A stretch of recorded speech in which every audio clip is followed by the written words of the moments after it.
What's good, y'all? It's your boy Ross back at it again with another video. So we're going to check out 10 botched and unplanned wrestling kickouts. Sometimes things happen where the botch, like the finish ends up getting botched. One of the more recent ones I can think of is, I forgot what Survivor Series it was, where Shane was jumping off the top rope. Roman ends up hitting a spear and he ends up getting concussed or whatnot. And I believe that was the spot where he was supposed to get eliminated, but he was concussed. So when Roman went for the pin or whatnot, which is really crazy, I think he instinctively just raised his shoulder up or whatnot, but he was knocked out. I want to say that's what it was. He just raised his shoulder up. Correct me if I'm wrong, but I do remember he was concussed. Randy Orton had went to his kids who was ringside off camera, tell him that he's fine, and they threw up the X and try to get him some help. But it's just one of those type of things. Sometimes you end up in a situation where maybe you get hurt, or the finish has to be altered or whatnot. So appreciate all love and support. We're gonna check this out. Make sure you guys go subscribe to Wrestling Flashback and go check him out. Let him know I sent you, man, and support his Patreon. He also has a Patreon or whatnot. I'm sure you post some more exclusive stuff there. And check out his different wrestling content and wrestling videos, man. All right, let's get right into this thing. We all know the 3 count spells the end of a match in wrestling. If the predetermined finish occurs and the referee makes the fall, then the match has ended as planned. But sometimes it's not always as clear cut as that. And sometimes wrestlers can actually kick out of a pin when they weren't originally supposed to, or not kick out at all, with the ref still only counting to 2. Yeah. Sometimes that does happen. I know technically they're supposed to call it straight. That's what they're supposed to do. Like, if something happens, you gotta call it straight, but a lot of times they don't call it straight. And this can happen for a variety of different reasons. So today, we'll be taking a look at 10 unplanned and botched kickouts that occurred in wrestling. First up, we go back to Royal Rumble 2000 in Madison Square Garden as Triple H put up the WWF Championship against Cactus Jack in a legendary street fight. Triple H was used to get the win following the pedigree, a move that had only been kicked out of once at the time.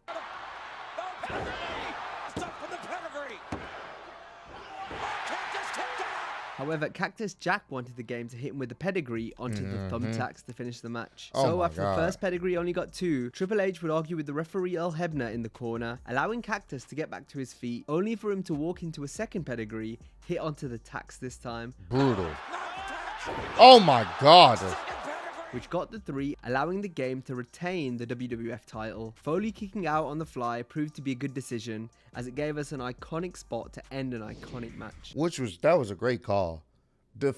Bro, gotta give respect to Foley. The dude was willing to take a pedigree face first on some thumbtacks. Now, while back-to-back finishers being hit added to that match, we can't say the same for our next example, as The Rock wrestled Kurt Angle for the WWF Championship at No Way Out 2001. The stakes were high, as the winner would walk into the WrestleMania 17 main event as WWF Champion. So when The Rock hit the rock bottom, we all believed he was headed to WrestleMania as the champ. But surprisingly, this was not the finish of the match, despite the fact it was clearly meant to be.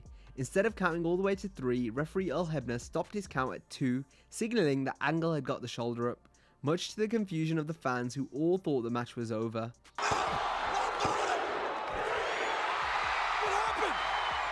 Now, even though it wasn't 100% clear to those watching given the camera angle, in reality Kurt hadn't got his shoulder up.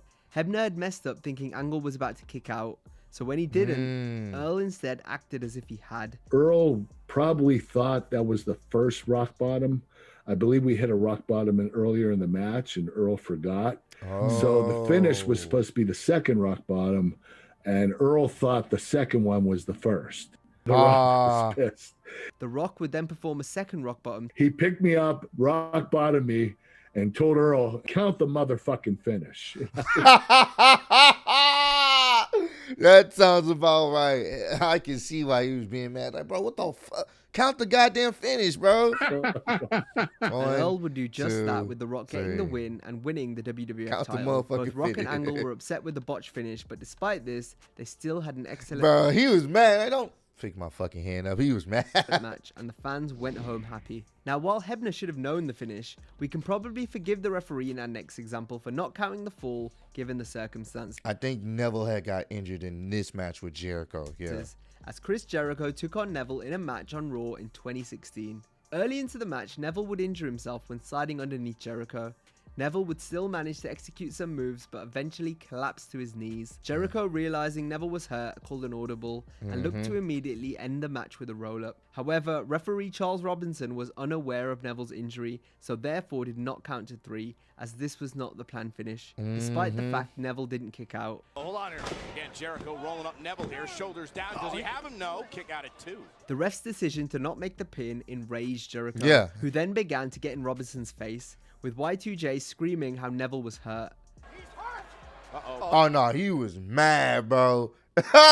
He was mad, but it was good thinking on the fly what Jericho did here. Wow. No need for that. Chris would then get physical with a hard shove, leaving the ref no choice but to call for the bell, with Neville getting the win via disqualification. And that was smart thinking. He stayed kind of in character. He pushed him, caused the DQ so Neville could get some attention, because he was really supposed to call it quits there. He doesn't know he's hurt, and he thinks that I'm pushing him and making him look like a bitch. Right. I am starting to push him around like a bitch. We're literally like, fuck you, fuck you, fuck you. This is on Raw live TV. Neville would ultimately suffer a fractured left ankle, which sidelined him for 4 months. The referees may have been the ones to screw up in our last 2 examples, but our next moment rests on the shoulders of the wrestler, as we take a look at a triple threat match that occurred on SmackDown. This was a good triple threat match, actually. In late 2016, when Baron Corbin, Dolph Ziggler, and WWE Champion AJ Styles wrestled each other with the title on the line. Deep into the match, Ziggler would hit his patented super kick to Styles. Dolph would then go for the cover. The next planned spot was to see Baron Corbin breaking up the pin.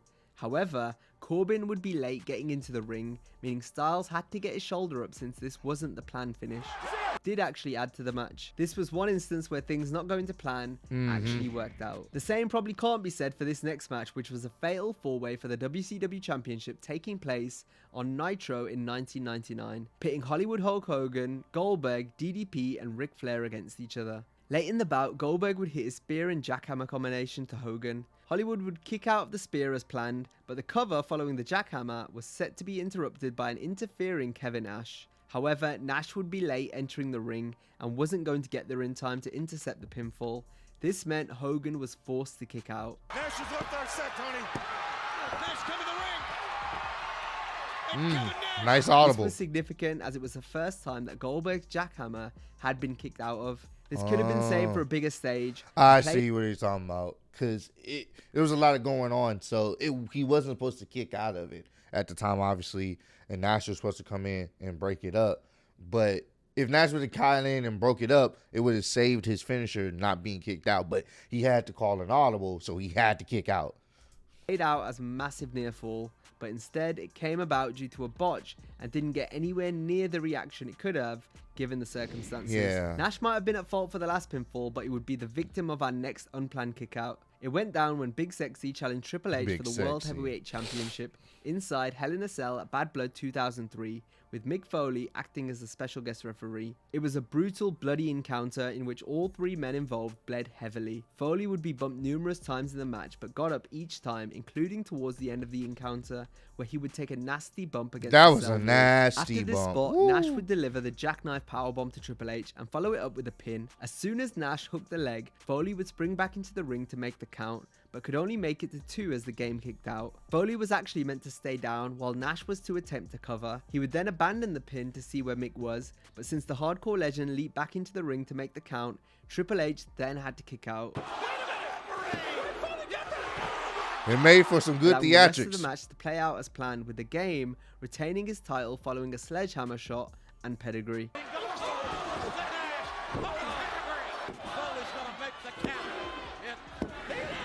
The Perhaps God slowly damn jumped it. the gun, but our next moment is a case of a wrestler missing their cue altogether. And this happened in the main event of WrestleMania 8 when Psycho Sid battled Hulk Hogan. It looked all set to be business as usual for Hogan as he would hit the leg drop onto Sid. Hulk would make the cover, and just when we all thought the ref would slam the mat for 3, Sid powered out, becoming the first person to kick out of Hogan's leg drop in the WWF.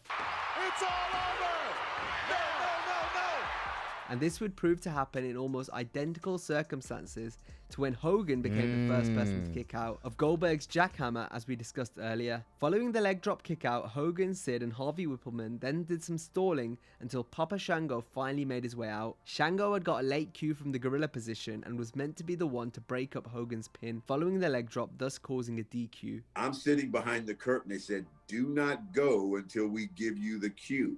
I'm waiting for Gorilla to give me the cue, and all of a sudden Gorilla goes, oh, go, go, go, go. He gave me the cue late. I got a late cue. Shango eventually managed to enter the ring and attacked Hogan with the help from Sid until the Ultimate Warrior made his big return, making the save for Hogan in the process. As the two former WrestleMania opponents stood tall to end the show, Warrior's return saved what otherwise would have been a flat finish to the show, following the botched conclusion of the match. Next, we have an example of a wrestler changing the finish on the fly in order to protect themselves. This took place during a WWF event in Toronto in 1989, where Bret Hart wrestled Dino Bravo. During the match, Bret would suffer a broken sternum and broken ribs after being knocked from the apron onto the steel guardrail. Damn. Bret laid on the floor until Bravo then threw him back into the ring God and would go for the cover to damn. seemingly finish the match. Bret, however, got his foot on the rope and would explain in the Wrestling with Shadows documentary how Bravo was someone the Hitman didn't want to lose to. 1, 2, and I put my foot on the ropes, which was my own dumb move, but I just refused to lose to this guy. Bret instead rolled back out of the ring and took the count-out loss, eventually leaving the arena in an ambulance. He stomped me a couple more times, and eventually got myself counted out, and they took me out of there in an ambulance. Wow. He said, I'm not losing to you. I'd rather get counted out. But that's a painful. Woo. That's very painful. I see why they don't use the steel guardrails anymore. They usually have the guardrails protected with padding. Still painful to hit them, depending on how high you are and how far you jump or whatever. But, woo! This is why, being a wrestler, people may think, oh, it's just mostly theatric. Bro, there's a lot of athleticism that goes into it. And when you get injured, there's no timeout, let me go in the back. No, a lot of times you got to finish the match however you can, unless it's to the point where you can't even walk. Like, you know, it's just crazy, bro. Got to give respect to the wrestlers that do this. Here we have another instance of an injury changing the finish of a match, and this came when Eddie Guerrero and Perry Saturn made their in-ring debut in the WWF in a match where they were booked to win versus the New Age Outlaws on SmackDown in early 2000. With the match coming to a close, Guerrero was able to hit his signature frog splash, but upon landing, Eddie dislocated his elbow. Now it's unclear as to what exactly was said between Eddie going for the pin until the Road Dogg pulled the referee out of the ring, but what we do know is that Guerrero at some point panicked due to his injury and asked that he be pinned to end the match. And this is exactly what happened, with the Road Dogg entering the ring, getting the 3 count despite not being the legal man. This would change the course of not just this particular episode of SmackDown, but the entire Radical storyline that had just begun, as Eddie and Saturn's planned victory was to set up the main event of the show, where Triple H took on Chris Benoit, and if Benoit win, then all 4 members of the Radicals would earn WWF contracts. But since Guerrero and Saturn lost, the Radicals were now at 0-2 in losses due to X-Pac defeating Dean Malenko earlier in the show, meaning there was no chance of the 4 men winning contracts since they had to win 2 out of 3 matches in order to do so. The taping of SmackDown would be halted for nearly 40 minutes, as Vince McMahon and the bookers in the back tried to figure out how they would conclude the show after being dealt with such a curveball. Benoit and Triple H would wrestle their match anyway, with the game getting the win. The Radicals would... Our final unplanned kickout. Wow, that's crazy, bro. Dude dislocated his elbow. This is what I'm saying. Like, stuff like that. He dislocated his elbow. Probably he did that move thousands of times previously. Dislocated his elbow. They had to change the entire show. Or lack thereof, comes from SummerSlam 2001, when The Rock fought Booker T for the WCW Championship. With the match in full flow, The Rock managed to hit a DDT and would immediately go for the pin afterwards in what was supposed to be a routine near fall. However, Booker forgot to kick out as he lay there limp on the canvas, but luckily, referee Charles Robinson didn't count to 3. Instead, stopping at 2 and stating that Booker had got his shoulder up, even though it was clear that he hadn't. Booker had simply just forgotten to kick out, but it didn't affect the match, which continued as planned, with The Rock eventually picking up the win to become the new WCW champion. And that brings us to the end of this video. Yeah, he had As always, to. if you enjoyed the video, He be sure to had give it to a like switch and that subscribe up. to the channel. And if you like this video, be sure to check out our video on Like I said, it's one of those type of things where sometimes, well, they're supposed to call it straight, but sometimes they can't. They can't call it straight because if they call it straight, it fucks up the match. Or it messes up a lot of things. For example, another great example is when the last man standing match between Roman Reigns and Kevin Owens. Kevin Owens had the match, I believe. I believe Kevin Owens had the dub there. He got Roman Reigns. Roman Reigns was cuffed to like this little structure area, and then Paul Heyman came in there to help him or whatnot. Like it was pretty much Kevin Owens to win the thing, but Paul Heyman was having a tough time with the handcuffs. So the ref is counting, and he stops the count. He stopped the count. I'm like, oh. He stopped the count, and that gave Roman enough time to win. He stopped the count. I mean, technically, he had to stop the count because if not, Kevin Owens would have won, and it would have fucked up everything. So that's another reason, like a reasonable botch that I can remember instantly, because I know it was very, it was heavily talked about. I was like, bro, they messed that up. They botched that ending up. But comment down below, let me know any other botched endings or unplanned endings in wrestling that you guys can remember off the top of your head, man. But I appreciate all the love and support on the channel. Road to 90K. Appreciate y'all kicking with me. See y'all next one. Peace.